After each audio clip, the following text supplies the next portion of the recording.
This preventative medicine approach is helping millions to improve chronic disease without solely relying on medications.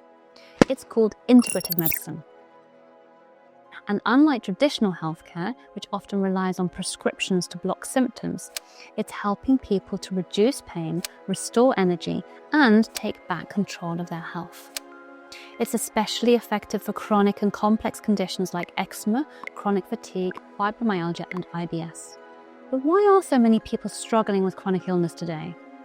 And why does conventional medicine sometimes fall short in addressing complex conditions?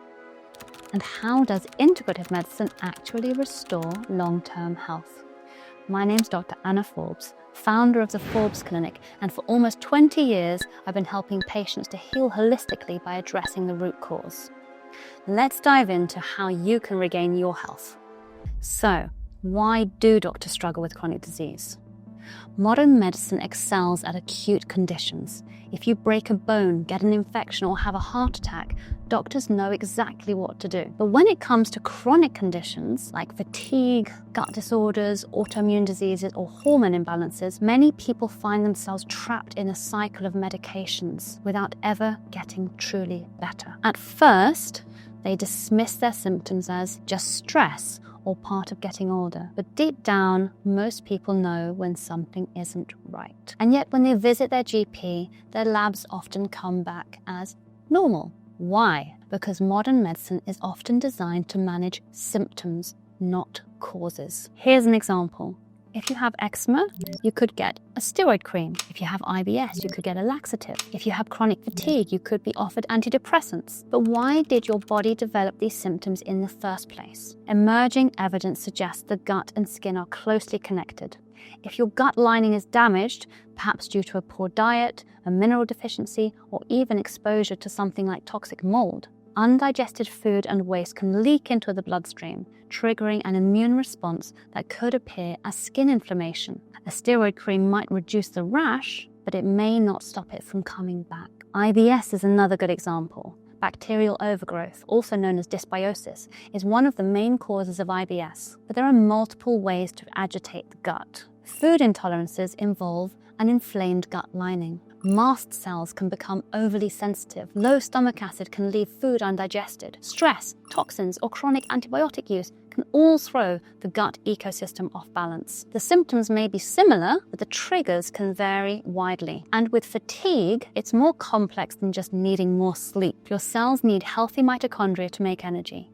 But if those mitochondria are under pressure from inflammation, stress, or toxic overload, your battery never fully charges. No matter how much you rest, you'll still feel drained. The point is, there isn't just one cause. Different imbalances can lead to the same symptom. But why do these conditions often go missed in standard care? Most testing is focused on identifying disease, not dysfunction. Standard tests are typically aimed at identifying clear-cut abnormalities that meet diagnostic criteria. But many chronic issues don't fit neatly into a diagnostic box, as they are multi-layered and complex. For example, small shifts in nutrient levels, mild inflammation, toxin exposure, or microbial imbalances in the gut might not show up on routine tests, even though they can significantly affect how someone feels. Unless the test results match a specific disease label, you could be told everything looks normal. But integrative medicine is different. We use more subtle tests to track imbalances. Our goal isn't just to suppress symptoms. We focus on prevention and achieving optimal wellness physically, mentally, and spiritually. That means waking up with energy, having mental clarity, and being resilient. For instance, someone may be sensitive to something like mold in your home. The goal isn't to hide from it forever. It's to get your body so strong that even if you return to that same environment, you could stay perfectly well. However, in today's world, it's becoming harder to do so. Even those who feel healthy may be gradually accumulating damage until they reach a tipping point. So, what is the real cause of chronic disease? Most people assume that if they eat a healthy diet and exercise, they're doing enough to stay well. But what if I told you that even the best diet today isn't enough? Because the world we live in is far more toxic than it was 100 years ago. There are 11 major pollutants damaging our health every day. Heavy metals, plastics, pesticides, hormones, airborne toxins, VOCs, disinfection byproducts, pharmaceuticals, mycotoxins, food toxins, artificial light, and EMF exposure. Even if you went into a deserted cave in the middle of the forest, you could still be breathing in plastic. We weren't exposed to this toxic load a century ago. But today, these chemicals are in our food, water, air, and even the devices that we carry. And as toxin levels have risen, so have chronic diseases. In the early 1900s, cancer was rare, with a lifetime risk of just 5%.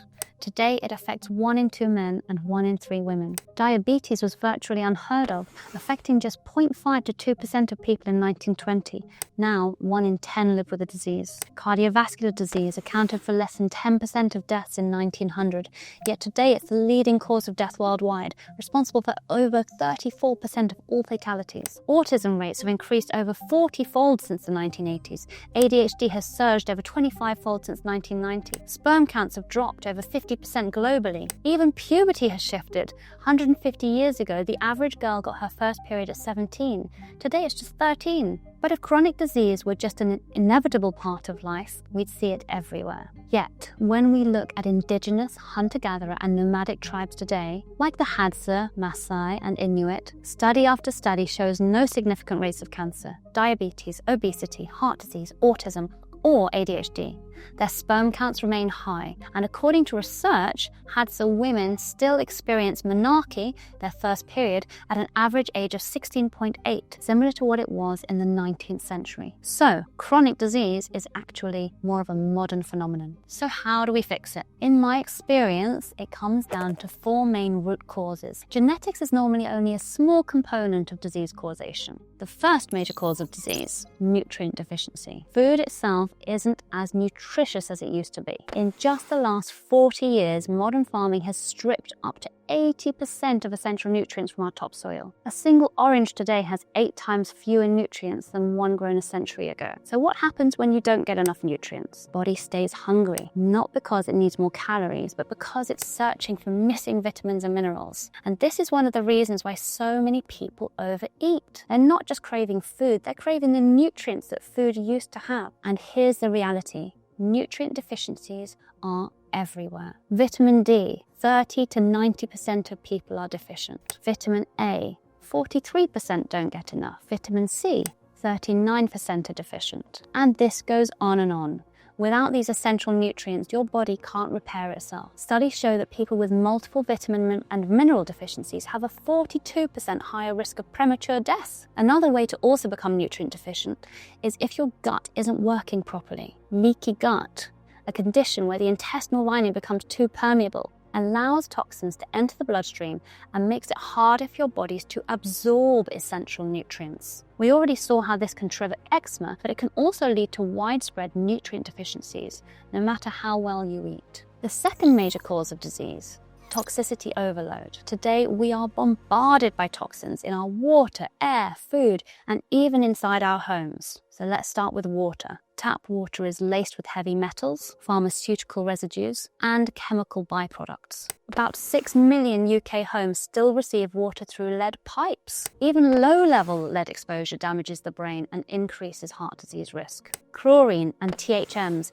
disinfection byproducts, are linked to bladder and colon cancer, yet we drink and bathe in them every single day. Then there's the air that we breathe. Pollution, industrial chemicals, and even car exhaust release VOCs and microplastics, which have now been found in human lungs and even placentas. Studies show that living in a polluted city can take years off your life, increasing the risk of lung disease, heart failure, and stroke. And of course, food. Glyphosate, the active component of Roundup, a chemical sprayed on crops, is now found in 80% of human urine samples.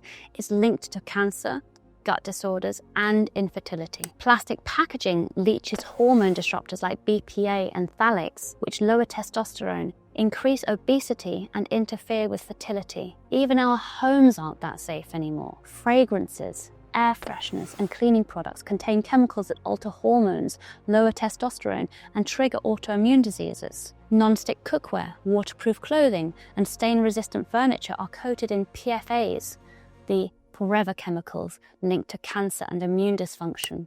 And something as simple as Wi-Fi has been shown to increase the permeability of the blood-brain barrier, allowing heavy metals into the brain. We just weren't exposed to this toxic load a century ago, but today these chemicals are everywhere. This is why functional medicine was created. It focuses on restoring the body's function to cells heal by identifying imbalances, removing internal stressors like toxins, and replenishing what the body is missing. By using advanced testing, functional practitioners can detect small changes in nutrient deficiencies, toxins, bacteria, and parasite overgrowth to help find the cause of the symptoms. We can then make a precision nutrition plan based on a person's genes to get optimal nutrients for that individual. Some functional clinics also work with anti-aging therapies like stem cells, exosomes, or hyperbaric oxygen chambers. But integrative medicine goes a couple of steps further. The third major cause of disease is structural imbalances like dental health, spinal misalignment, and chronic pain affecting your nervous system. For example,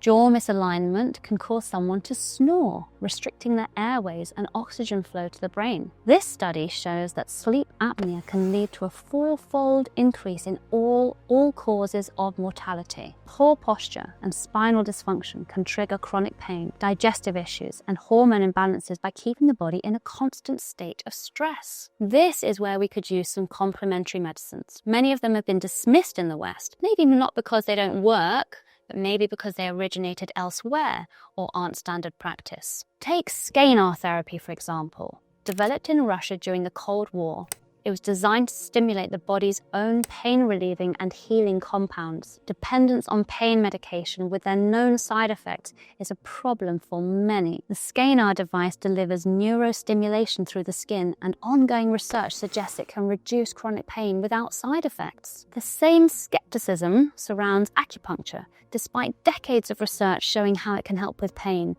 improve fertility, and balance hormones. If you look at the data from the countries where these therapies are commonly used, they show that they are safe, non-invasive, and highly effective. But again, they are often overlooked in this country. And then there's the missing link most doctors ignore. The fourth major cause of disease, psycho-emotional trauma. Did you know that 61% of people with IBS also have a history of childhood trauma? No amount of gut healing diets will fully work if the body remains stuck in survival mode. 90% of serotonin is made in the gut, but under chronic stress, elevated cortisol suppresses its production and weakens the gut lining. This causes gut bacteria to release more lipopolysaccharides, LPS, the main inflammatory toxin that signals the immune system to attack, as if a pathogen has entered. The problem, your body doesn't know the difference between real infection and psychological stress. But it doesn't stop at IBS, there's many more for a wide range of diseases. 64% of people with autoimmune disease report at least one adverse childhood experience, an ACE. 66% of cancer patients report at least one ACE, and 40.6% of people with psoriasis report a history of significant stress or trauma. That's why addressing psycho-emotional factors is critical to true healing, and also why we build a deep, personal relationship with our patients in integrative medicine. The healthcare system today is designed for speed and efficiency, but at the cost of real connection. Doctors now spend more time on documentation than on direct patient care, and the average consultation lasts under 15 minutes, making it nearly impossible for patients to share their full health history. I remember when I was a junior doctor and realized how powerful the mind-body connection was. I would see patients with the exact same stage of disease state, but the ones with a positive mindset would recover much faster. Yet modern medical training completely ignores this. We teach medical students anatomy, biochemistry, and pathology, but we fail to teach them the most important skill of all, how to listen to a patient. A 2018 study in the General Internal Medicine found that physicians interrupt patients after just 11 seconds. Allowing patients to fully tell their story uninterrupted can reveal hidden traumas, triggers, and root causes of illness. Patients comply with treatment better. They see lasting results, and the doctors are less at risk of burnout. That's why integrative medicine doctors are trained in the E4 method: engagement, empathy, education, and enlistment, as a powerful way to listen to patients. Chronic diseases are projected to cost the global economy $47 trillion by 2030, but most of these illnesses are largely preventable. By educating people before they get sick, getting the most nutrition with the least toxins, and responding early early to the first sign of symptoms, we are working to avoid a more serious health problem further down the line. So what are the cheapest things you can do at home right now to get clean air, water, food, sleep, and avoid seeing a doctor? Here's a list I've made to cover the essentials. And just a disclaimer, I don't have any affiliation with them. First, get a decent water filter. But it's important to be discerning here. A great option is a reverse osmosis filter with carbon filtration. This removes heavy metals, fluoride, and pharmaceutical chemicals from your water. They cost between £200 to £500, but if you think about how much you'd spend on bottled water, you'll make all of your money back without swallowing plastic. You can get a countertop or under the sink system. Try and also get one with a remineralization filter, as the machine does strip everything, all the minerals from the water. Even cheaper is a water distiller, but it can take a long time to filter. Your body is mostly made up of water, so let's look after it. Next, get a shower filter. They are super cheap. You can find loads on Amazon. You'll immediately notice how much softer the water is and have less dry skin and hair. They also sell ones infused with vitamins and minerals for extra hydration and benefits. You might even enjoy your showers more. I found myself wanting to stay in longer. Additionally, a bath dechlorinator ball can be especially helpful in eczema. For air, you want a HEPA filter with carbon filtration. This removes VOCs, mold spores, and formaldehyde. I see many patients who have tried everything, but still struggle with unexplained fatigue, brain fog, hair loss, and weight gain, and I've found it's often a toxic mold exposure. A lot of homes today have water damage, especially in wet climates like England, and where there's moisture, there's mold. You can use a website like AccuWeather to check the air quality in your area, which can be helpful. Avoid the small, cheaper air purifiers. The filters need consistent replacement so you don't end up saving anything, and they are quite loud. You can also get some with ionization, which studies show reduce viable bacteria, mold, and virus counts. One downside, though, is that the ionizers can produce ozone, which can be harmful for lungs, so we need to be a bit careful there. Next, get your fat-soluble vitamins and minerals in. Like I said, our soil is depleted and you'd have to eat a lot more to get all of your daily nutrition, which is difficult to do and expensive. But this should cost you around £100 to £200 for the full year, which is around 0.2 to 0.5 pence a day to supplement these deficiencies. Make sure to also take it with food. One additional supplement I would have in your cupboard is chlorella to gently detoxify. Chlorella is great for daily detoxification of plastic, heavy metals, and mold in your blood. As a caveat, if your liver is a bit sluggish or your gut microbiome is out of order, you might not tolerate it that well, so do work with a practitioner if that's the case. For food, we can go deeper into a gut healing diet, like paleo-ketogenic. But for some of you, that can be quite difficult, and no one likes to be told what to eat. So as a minimum, please cut out all the processed foods and seed oils. Eat whole fruits and vegetables with real sea salt, butter, and extra virgin olive oil. A lot of people find this easy if they know how to cook. So if you want to live a long life, you may want to invest in some cooking lessons to make your food delicious. Next, get rid of your Teflon and plastic. Non-stick pans leach chemicals into your food. Switch to stainless steel, carbon steel, or PFOA-free ceramic pans. Try to limit plastic containers and instead use glass or metal, particularly when it comes to kettles. You don't want that plastic to dissolve into your water every time you heat it up. This one might sound strange, but get a grounding heel strap. A lot of people today are not only vitamin deficient, but also electron deficient. The body naturally becomes positively charged from making ATP, and it needs to be grounded to the earth to neutralize it. Rubber-soled shoes, synthetic flooring, and electrical devices have disconnected us from the earth. This is what your blood can look like when it's not grounded. It's sticky because the red blood cells are robbing electrons from each other to try to balance their charge, making them stick together. When it does have enough electrons, the blood is evenly spaced out. You could buy expensive grounding shoes for £100 to £200, or you can get a little conductive strap that you put into your sock for about £14 and get grounded every time you walk on the earth. Block blue light and light pollution at night. Screens and bright lights suppress melatonin, wrecking your sleep. To fix this, get Flux on your computer or another blue light blocking app. You can also get some blue light blocking glasses, but this is free. Finally, dim the lights at around 7 p.m. and make your room as dark as you can before you go to sleep. When you're in nature, far from light pollution, nighttime is so dark you can't even see your hand if you put it in front of your face. This is the kind of darkness your body is designed to sleep in. As an expensive bonus, but I think it's worth every penny, is a hydrogen water machine. Think of it as your healing water, but make sure you try to find one that guarantees removal of all the chemicals too.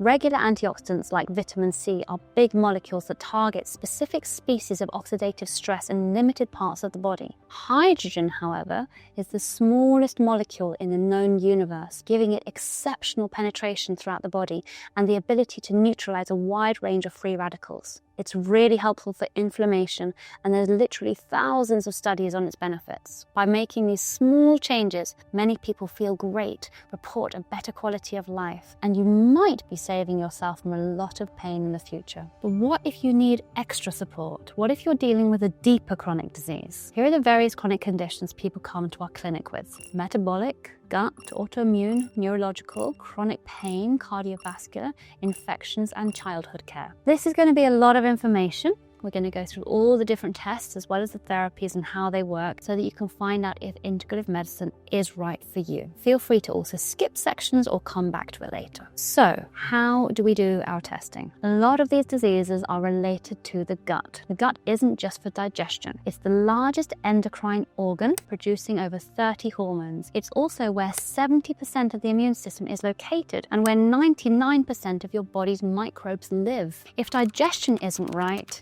nothing else will work well. And that's why we start with gut health, specifically with the small intestine. The small intestine is where 90% of all nutrients and water are absorbed. So when you think small intestine, think absorption. If something goes wrong here, you won't get the nutrients you need, no matter how good your diet is. One major issue is small intestinal bacterial overgrowth, SIBO, which happens when bacteria from the large intestine migrate to the small intestine. Instead of breaking down food where they should, these bacteria ferment it too early, causing bloating, excessive gas, and digestive issues. It's one of the main causes of leaky gut. To test it, we do a SIBO breath test, which measures hydrogen and methane gas levels to detect bacterial overgrowth. But what if the issue is in the large intestine? The large intestine, or colon, is home to 70% of your body's microbes. It's where undigested material, dead cells, and bacteria get turned into stool. But these microbes aren't just waste processors. They ferment fiber into postbiotics like butyrate, which fills the holes in the gut lining, protect against pathogens, and regulate inflammation. If something is wrong in the large intestine, we use the GI map test. This identifies specific beneficial and harmful strains of parasitic, fungal, and bacterial pathogens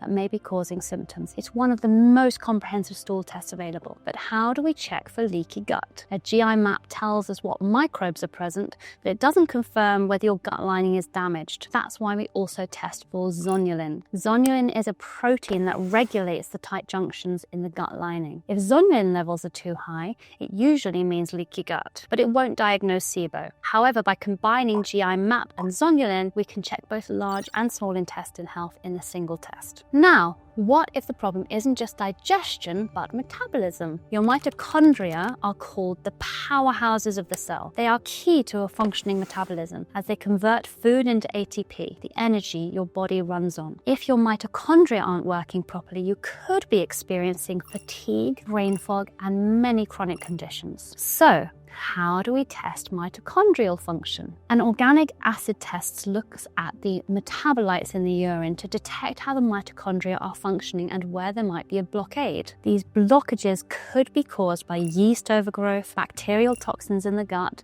mold exposure, detoxification issues, vitamin and amino acid deficiencies, or neurotransmitter imbalances. An OAT test, the organic acids test, gives an indications as to where the imbalances lie, but it doesn't give us the specifics needed to make the necessary corrections. This is why we more commonly use the metabolomics test, as it does everything the OAT does, but also measures actual nutrient levels, detoxification pathways, and metabolic function. Instead of just suggesting where blockages might be, it tells us exactly what's missing or out of balance. With this, we can create personalized recommendations for optimal nutrient intake for your health. And a step further than that, look at your genetic tendencies. While the metabolomics shows how your body is working right now, the nutrigenomics test by LifeCode GX predicts long-term physiological imbalances based on your genetics. Maybe key keto is ideal if you're genetically prone to store fat. Maybe you need a methylation-focused diet to support slower detox pathways, or perhaps you require a higher vitamin D intake due to genetic issues with absorption or receptors. This test helps figure out what works best for your body in the long run. But what if you're on a budget?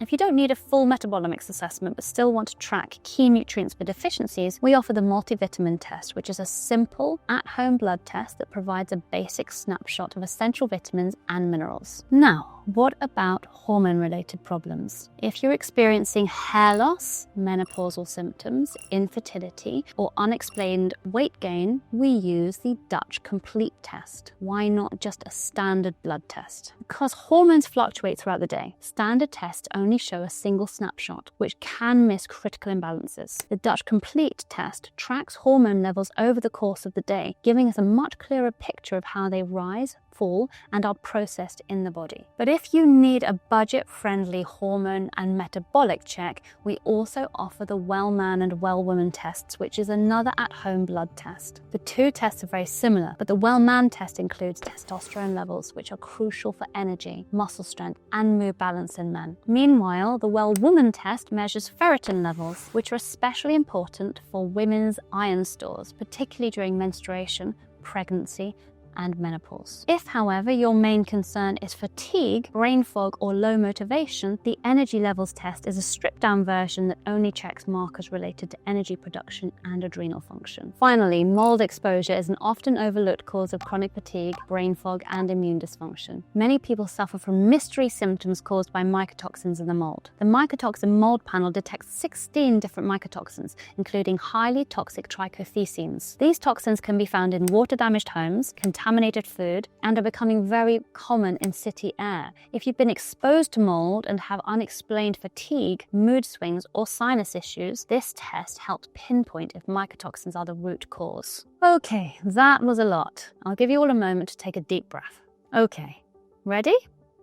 Let's dive in to the treatments. By now, functional medicine should be clear. When you remove toxins and give someone the right nutrients, dramatic changes can happen in the body. We focus on causes and not symptoms. So, how do we do it? Functional medicine management plans are a mix of advanced testing, personalized diet, detox protocols, and targeted supplements. Of course, your diet will be dependent on the test, but let's look into the common ones that we use. Paleo-ketogenic diet, a low-carb, high-fat diet, shifts your body into a state called ketosis, where it burns fat for energy instead of carbs. This can help you to lose weight, improve your metabolism, and release toxins often stored in the fat tissue. One thing I find patients love is that there are no energy crashes. You eat when you're hungry and you feel exactly the same after eating. Stable energy, mental clarity. But something else happens too. Ketosis can trigger autophagy, a process which removes damaged cells and regenerates new ones. It's one of the most powerful anti-inflammatory and detox mechanisms we have. Some people do need some carbs, so the step down from the paleo-ketogenic diet is the paleo diet. This allows carbs in the form of vegetables and fruits mostly. Sometimes we need to take things further still, and that's where exclusion diets come in. Sometimes the problem isn't necessarily what you're eating, it's how your body reacts to certain foods. Gluten, dairy, soy, and processed sugar are common culprits, but there are also deeper irritants hidden in everyday healthy foods, like lectins in beans and nightshades, oxalates in spinach or almonds, and mold in dried fruit and coffee. Plants have evolved these defense compounds to prevent you from eating them. For example, the specific fiber found in beans and pulses create extra fermentation, which can make you gassy when you eat them. The lectins in these foods compound these issues by driving further inflammation. The good news is, these don't always need to be eliminated forever. Pressure cooking beans breaks down lectins, reducing flatulence. Soaking, fermenting, or sprouting grains and legumes can neutralize phytates and oxalates. And with the right strategies, the gut becomes resilient again.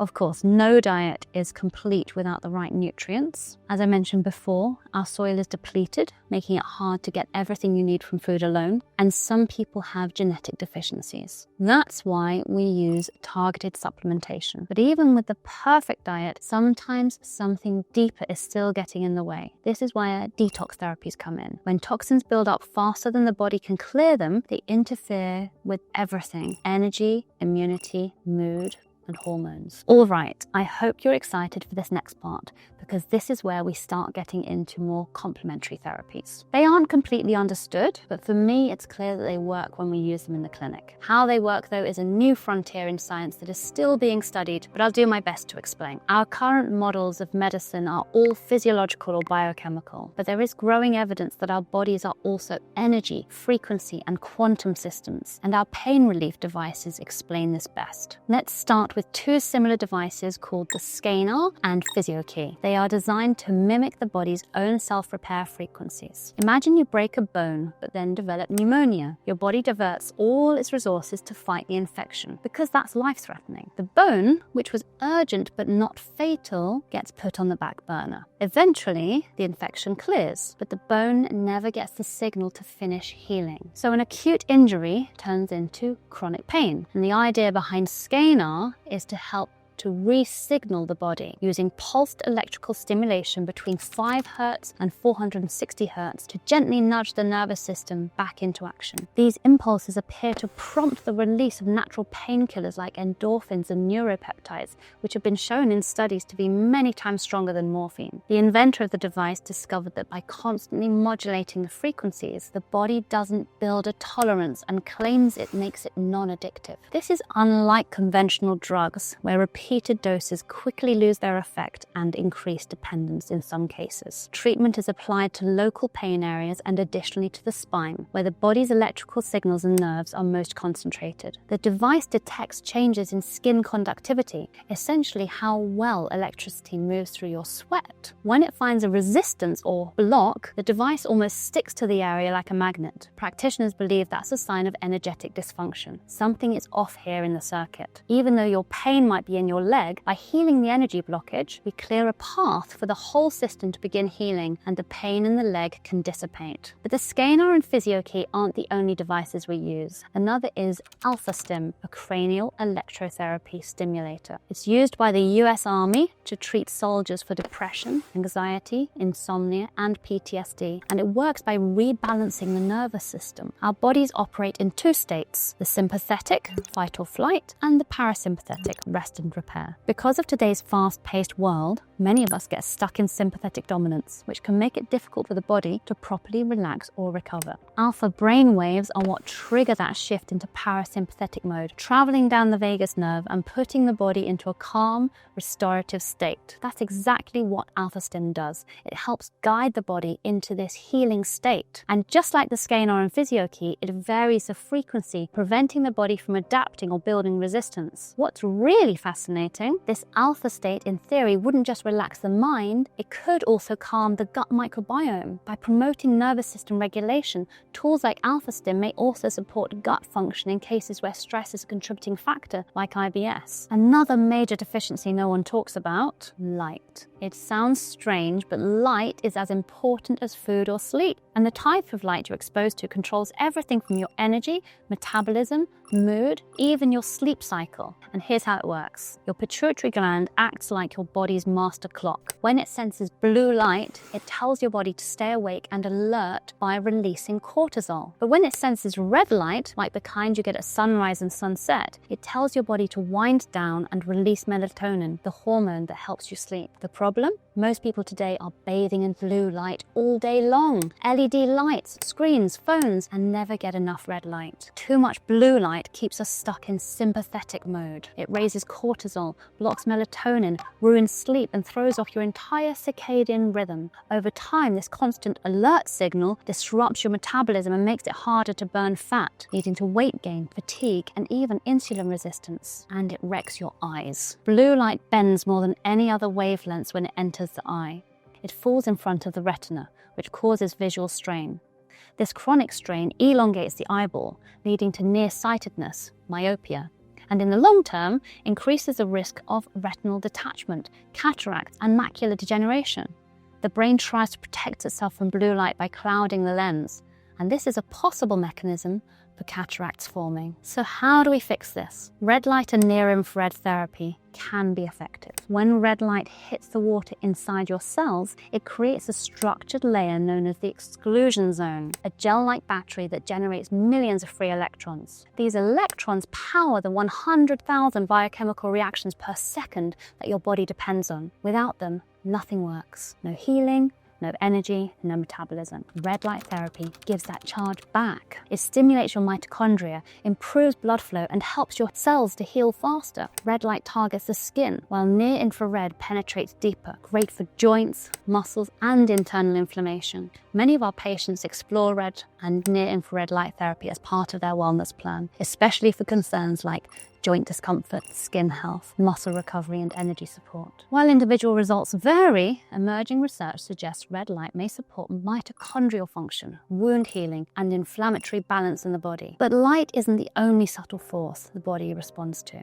That brings us to one of the most widely practiced forms of complementary medicine in the world, homeopathy. In 2011, the Swiss government conducted one of the most comprehensive reviews of homeopathy ever published, evaluating its clinical effectiveness, safety, and cost. The findings were robust enough that homeopathy was officially recognized as legitimate medicine, covered by insurance, and Switzerland isn't exactly known for making rash decisions. The Swiss report found that 20 out of 22 clinical reviews, 91%, showed a positive direction of evidence in favor of homeopathy. I'll link the full report if you want to go down that rabbit hole.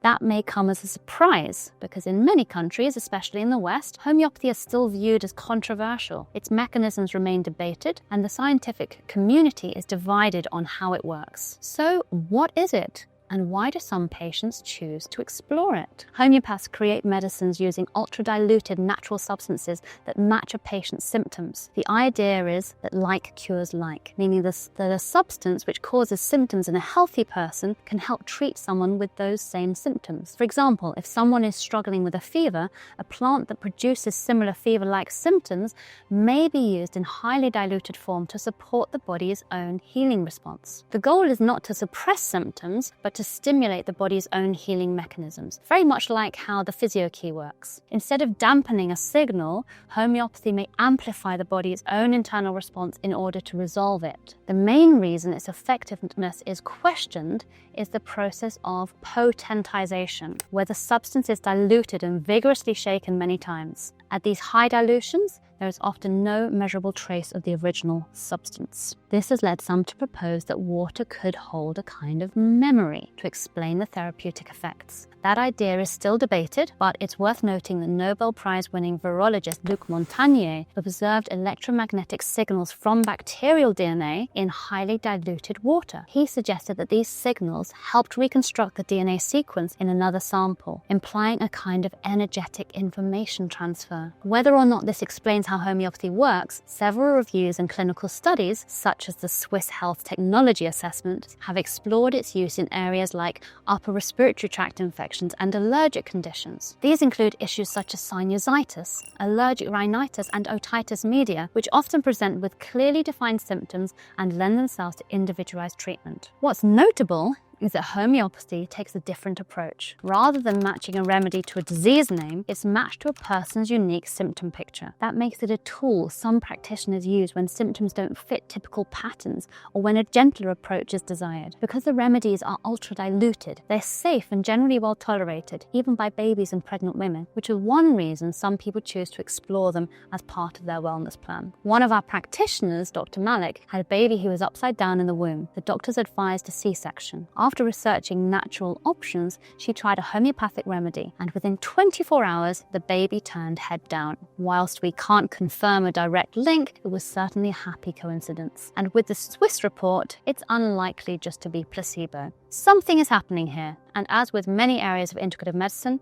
we are still learning why. That brings us to a newer kind of energy-based tool inspired by the same homeopathic principle, that frequency can guide the body into balance. The Quest 4 system is a modern bioresonance device, a type of complementary health scanner designed to measure the energy wavelengths coming from the body and find the energetic imbalances. There are many kinds of bioresonance systems. Some focus on allergies, others on detox, pathogens, or chronic pain. But what makes the Quest 4 unique is its focus on homeopathic, nutritional, herbal, emotional, and environmental signals, with over 40,000 frequencies preloaded into its system. Using a small hair sample, which is believed to carry a stable imprint of your body's energetic state, the Quest 4 sends thousands of subtle electromagnetic signals, each corresponding to a specific substance or stressor, and observes how your body responds. Where there's strong resonance, it suggests alignment. Where the signal is weak, it may indicate a potential area of imbalance to explore further. For example, if your energy field responds weakly to the frequency of vitamin B12, it may be a sign that your body isn't fully utilizing it, and it could indicate the need for further testing. These scans are not diagnostic. The Quest 4 doesn't claim to detect disease. Instead, it highlights energetic stressors that may be affecting your well-being. Practitioners use it to explore questions like, is there energetic stress in the digestive or hormonal systems? Are certain nutrients resonating weakly with your field? Are emotional signatures like grief or fear showing up? Is your body's stress response energetically aligned? Based on the results, a personalized vibrational remedy is created. These are similar in concept to homeopathic remedies, except instead of using diluted plants or minerals, they are encoded with frequencies your system may benefit from. Now, if homeopathy can use ultra-low doses of natural substances to stimulate healing, could the same logic apply to the immune system? That's the idea behind microimmunotherapy, an emerging field of immune modulation that I specialize in. Instead of using plants or minerals, this approach delivers precise, low to ultra-low doses of the immune system's own messengers like cytokines and nucleic acids to help restore balance and resilience. What makes this approach different is that it doesn't aim to override the immune system, but to work with it. The doses are measured in nanograms or even femtograms, so small they don't suppress or overstimulate, but gently guide the immune response back into homeostasis, the dynamic balance between two opposing forces: inflammation to fight infection, toxins, or stress, and tolerance to avoid overreacting to harmless triggers like food or pollen. When this balance is lost, problems follow. Underactivity leads to infections and possibly even cancer. Overactivity can cause allergies, chronic inflammation, and autoimmunity. So how does it work? Microimmunotherapy delivers these immune signals under the tongue, where 30 to 50% of the surrounding tissue is immune-rich, making it a direct line into the body's regulatory system. And the sequence matters just as much as the substance. Each formula follows the natural cascade of an immune response, mimicking the way the body would normally respond to a challenge. By repeating this sequence over time, the aim is to help the system regain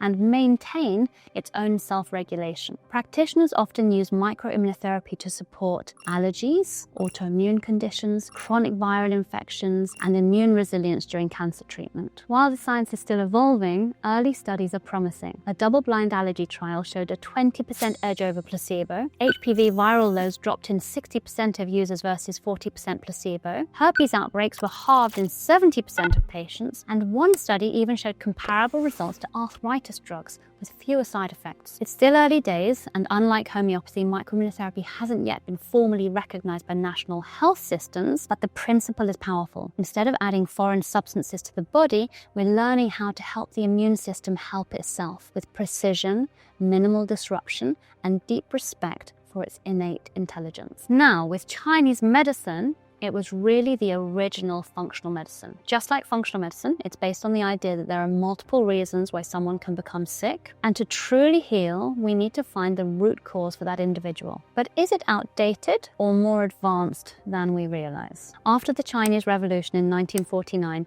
the government had a decision to make. Many of the country's new leaders wanted to discard traditional medicine, assuming it was unscientific. But before abandoning thousands of years of practice, they decided to test it. They conducted thousands of experiments, throughout the 1950s, and by 1958, the verdict was clear. Traditional Chinese medicine seemed to work. Not only that, it was deemed so effective that the Central Committee decided to make it an equal part of the healthcare system, used for preventative and chronic care, while modern medicine would remain focused on acute and surgical interventions. That model, modern medicine for trauma, traditional for prevention, is still used across much of Asia today. And the results speak for themselves. Asian countries lead the world in healthcare efficiency and outcomes, yet many of their practices are still missing from Western clinics. So how does Chinese medicine actually work? At the center is the concept of qi, your body's vital energy. Qi flows through pathways called meridians, which connect every organ and tissue. Illness, according to Chinese medicine, often comes when this flow is blocked, deficient, or moving in the wrong direction. The idea might sound mystical, but it may actually be biological. There's growing evidence that the meridian system described in Chinese medicine overlaps with the body's fascia network. Fascia is a thin layer of connective tissue that surrounds every organ, muscle, and nerve. And when you map it out,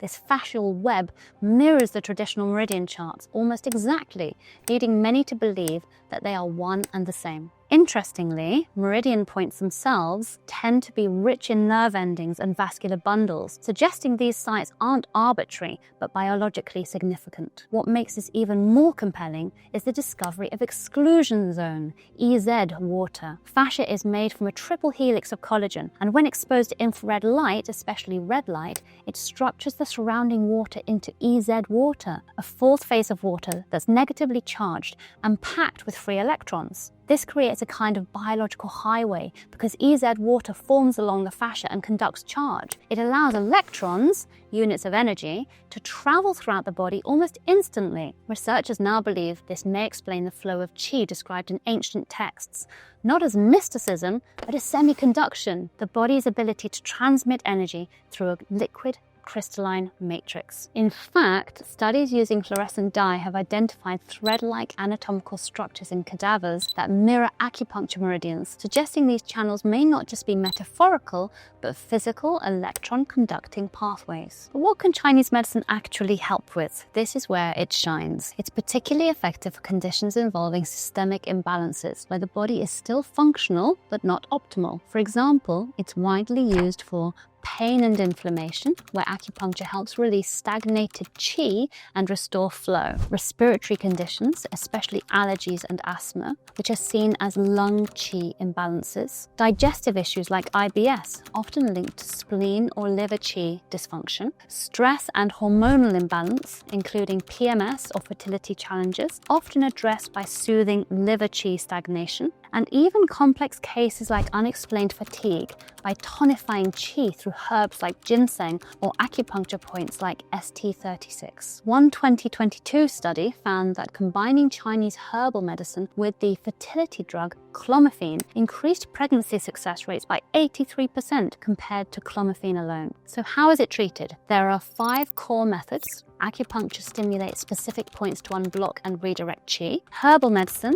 a highly sophisticated system developed over 2,000 years, prescribes remedies tailored to your energetic pattern. Moxibustion, the burning of mugwort near the skin, is used to warm and invigorate qi. Tui Na massage helps to release physical and energetic tension along the meridians. And Qigong or Tai Chi, movement-based meditations to help keep your qi flowing in daily life. And not all herbs are the same. Shen Nong, one of the earliest figures in Chinese medicine, classified herbs into 3 types. Superior herbs, like ginseng, are non-toxic and can be taken daily to build vitality and prevent disease. Middle-tier herbs are used to correct imbalances, and inferior herbs treat specific conditions but are potentially toxic. But sometimes, even when the body seems balanced, people still get sick. I think this is something most people don't realize. Emotional trauma can be stored in the body, and over time, it can manifest as physical illness. But how deep does that connection go? One controversial theory that attempts to explain this is called German New Medicine. German New Medicine was developed by Dr. Riker Gerd Hamer after an unimaginable personal tragedy. In 1978, his teenage son was accidentally shot and later died in hospital. Just months after the loss, Dr. Hamer was diagnosed with testicular cancer, and around the same time, his wife developed breast cancer. He began to wonder, could their shared trauma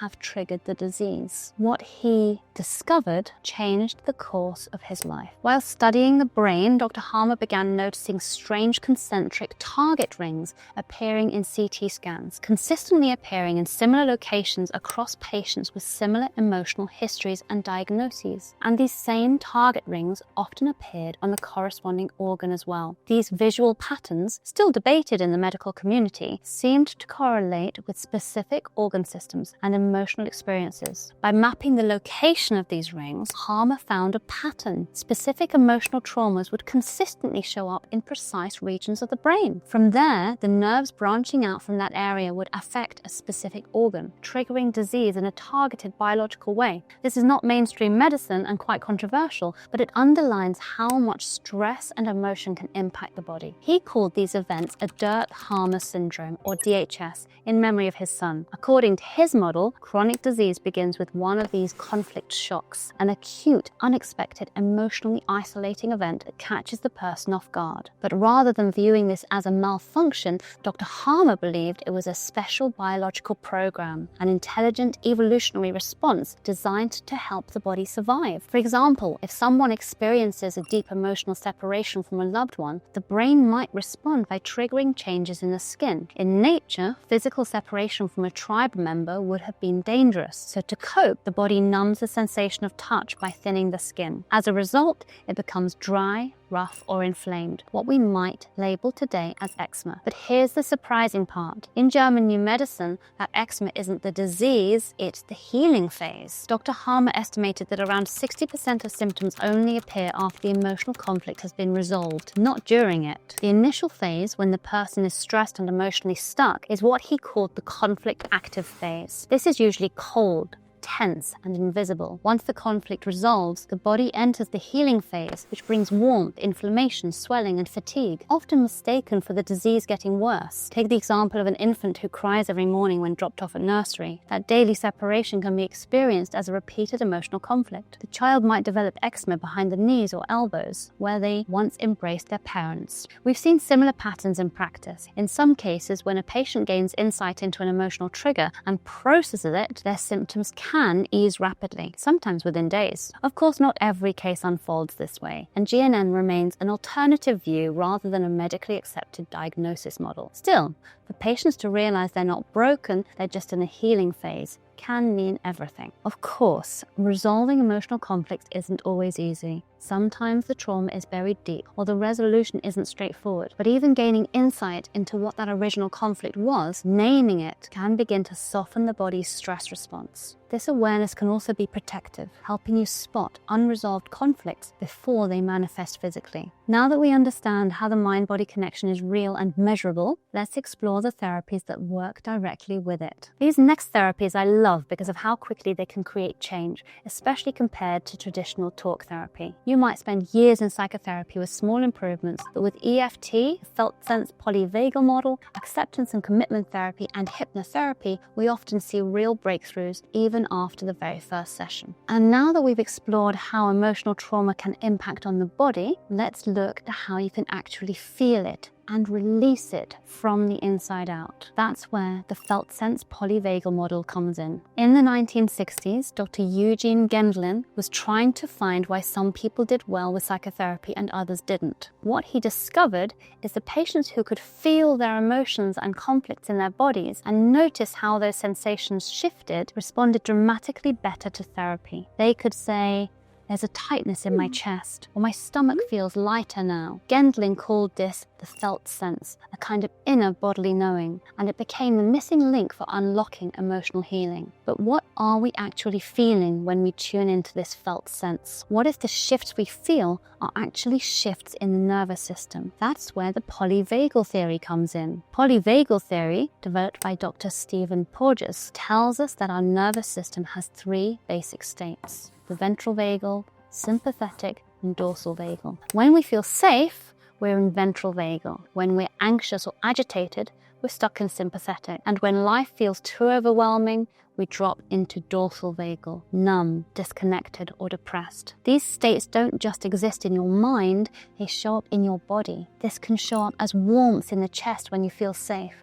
tension in the spine during fight or flight, emptiness in the gut during freeze. By combining Gendlin's felt sense with polyvagal theory, Winhall created a body-based way to gently move people out of survival and back into safety. But here's the truly radical idea. Addictions and destructive behaviors like self-harm aren't just bad habits. They're actually quite clever survival strategies. For example, imagine someone in dorsal vagal shutdown. They feel numb, disconnected, completely immobilized. In this state, even pain is preferable to nothingness, so they cut themselves. Why? Because the pain jolts the system into a more active sympathetic state. It hurts, but it also wakes them up. For that moment, they feel alive again. Winhall calls these behaviors propellers. They're how the body tries to shift states and survive unbearable emotional conditions. So addiction per se isn't the problem.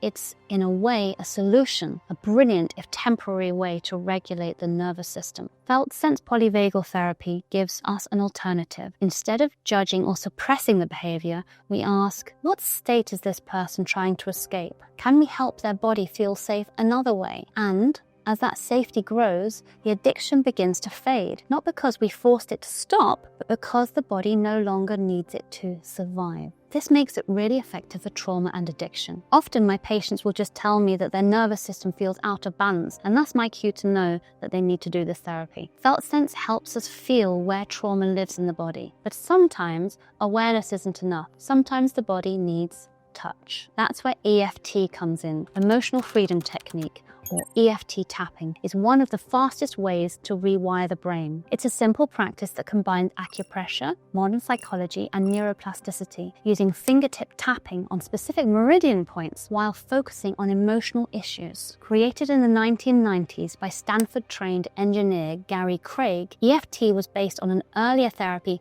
called thought field therapy, TFT. TFT worked well, but was complicated. Each issue required a different tapping sequence. Craig simplified it by developing a universal tapping pattern that worked for nearly all emotional issues, making EFT accessible to everyone. The sequence involves tapping on 8 meridian points used in Chinese medicine. Top of the head, eyebrow, side of the eye, under the nose, chin, collarbone, and under the arm. Each point corresponds to a different energy channel in the body. When tapped in sequence, while focusing on a specific emotion, memory, or belief, they help release energy blockages and bring the nervous system back into balance. But what really makes EFT powerful is how it works on 3 levels at once. Somatic intervention, tapping calms the fight or flight response and grounds the body. Cognitive reframing, you pair tapping with phrases like, even though I feel anxious, I deeply and completely accept myself.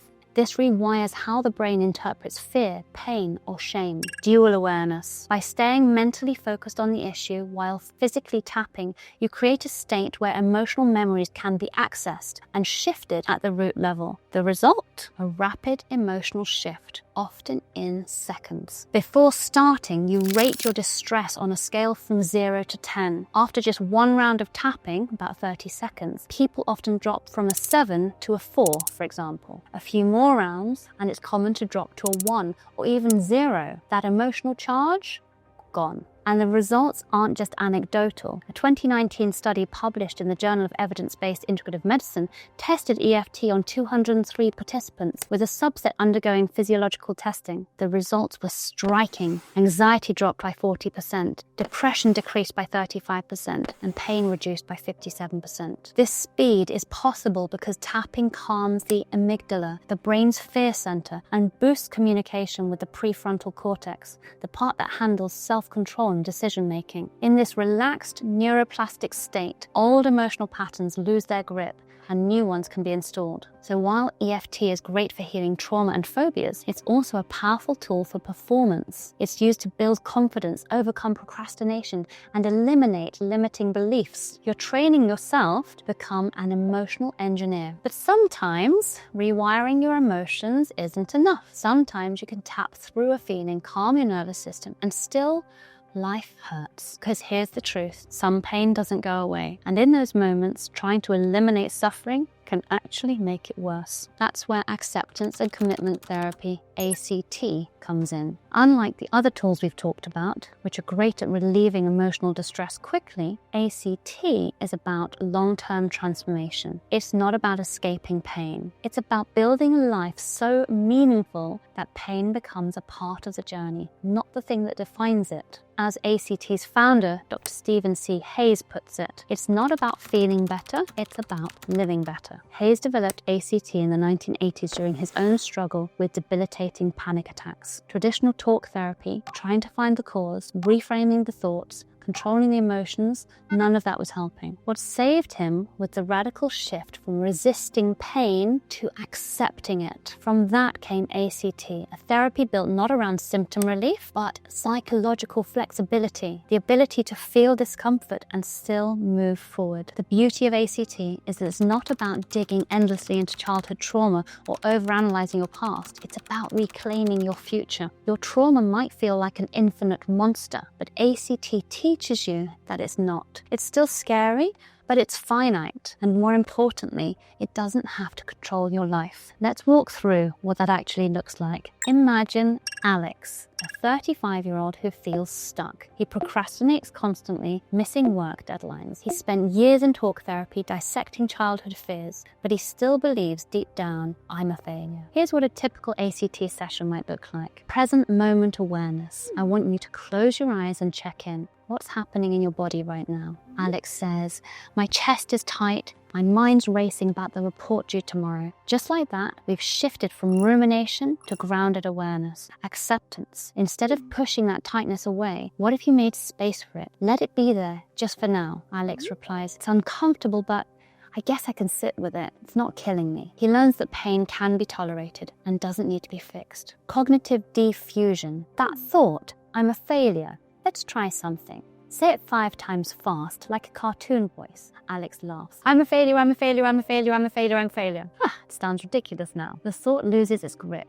It's just a thought, not the truth. Self as context. Now, picture your mind as the sky, and these thoughts and feelings as clouds. You're not the clouds. You're the sky. Alex nods. Okay, I'm bigger than my anxiety. It's there, but it's not all of me. Values. If anxiety weren't running the show, what would you want to stand for in your life? Alex thinks. I want to be reliable. I want to create something I'm proud of. Committed action. What's one small step you could take today, even with anxiety along for the ride? He answers, maybe just write for 10 minutes. It's not the full report, but it's something. And that's the turning point. Alex commits to action, breaking procrastination with a doable goal. After the session is finished, Alex leaves feeling less trapped, with a plan to work despite anxiety, not after it's gone. Over weeks, he builds momentum, feels less shame, and more tasks get completed. Most therapies try to make you feel better by helping you understand where your problems came from. But Hayes believed insight wasn't enough. You don't need to understand your anxiety. You need to learn how to live alongside it. He said, we don't fight the tiger. We learn to carry it. Rather than focusing on symptoms, ACT focuses on behavior change and purpose. It teaches people to act according to what matters to them, even if the pain doesn't go away. And here are the results. Depression and anxiety. ACT improves outcomes for over 67% of patients long-term, especially in quality of life. Chronic pain. ACT reduced daily disability by 47% compared to 29% in standard care. Addiction recovery. Adding ACT increased detox success by up to 30%, particularly in opioid recovery. In short, ACT doesn't promise a life without pain. It offers something much deeper, the ability to build a life that's worth the pain. But sometimes, no matter how much conscious effort we make, real change just doesn't stick. Let's finish with one of the most powerful, effective, and evidence-based tools for tapping into the subconscious: hypnotherapy. A lot of people hear the word hypnosis and think of losing control. But really, it's the opposite. Hypnotherapy teaches you how to take greater control of your internal states. You've probably experienced trance states yourself, like when you're so absorbed in a film, you forget the room around you. Or when you're driving and suddenly realize you've arrived without remembering the turns. That's a natural trance. However, most people can't control when they access those states. If you've ever said, I know this logically, but I still can't stop, you've experienced the divide between conscious intention and subconscious programming. These patterns are stored in parts of the brain like the basal ganglia, which automates habits, the amygdala, which stores fear and emotional memories, and the hippocampus, which encodes your lived experiences. The subconscious is designed to protect you and keep you efficient. It automates behaviors to save energy, and it holds on to trauma patterns to keep you safe from future harm. But the same mechanisms that once protected you can cling to old fear pathways and familiar reward loops. With hypnotherapy, a practitioner can train your mind to shift into focus, calm, or creativity on demand. Once you're in this state, the mind becomes highly suggestible and open to new ways of being. For example, let's say you're addicted to smoking. You've tried to quit before, but it feels impossible. Hypnotherapy can help you experience in real time what it's like to be a non-smoker, not as a theory, but as a deeply imagined and felt reality. That's the magic. Once you feel the shift, your brain starts to rewire around it. A 2018 study reported that 81% of patients stopped smoking after having hypnotherapy treatment. It's also incredibly effective for phobias. In one session, clinical studies showed hypnotherapy can reduce fear of flying by over 70%. But here's something important. Hypnosis only works if you want it to. You're always in control. You can't be made to say or to do anything you're not comfortable with. In fact, the more open you are, the more willing you are to share your insecurities and lean into the process, the deeper we can go. It's up to you to take the first step and decide if you want to work on your problem. Then you can be open to subconscious suggestions. And once your mind has felt it, lasting change can take root. Phew! We finally made it. If you stuck around this long, thank you so much for listening. I really hope you found it helpful or at least interesting. If you're curious about getting some integrative help, you can click the link below to head to our website. There you've got a few options. You can reach out directly to a specialist if there's something specific you want to work on, or if you just want to get started quietly at home, you can order a testing kit delivered straight to your door. You can book an online consultation with me or one of our practitioners. Also, don't feel like you only need to contact us for something serious. We are all about prevention after all. The sooner you catch something is off, the cheaper and quicker we can resolve it. Whatever you choose, just know there are answers out there and we'd love to help you find them.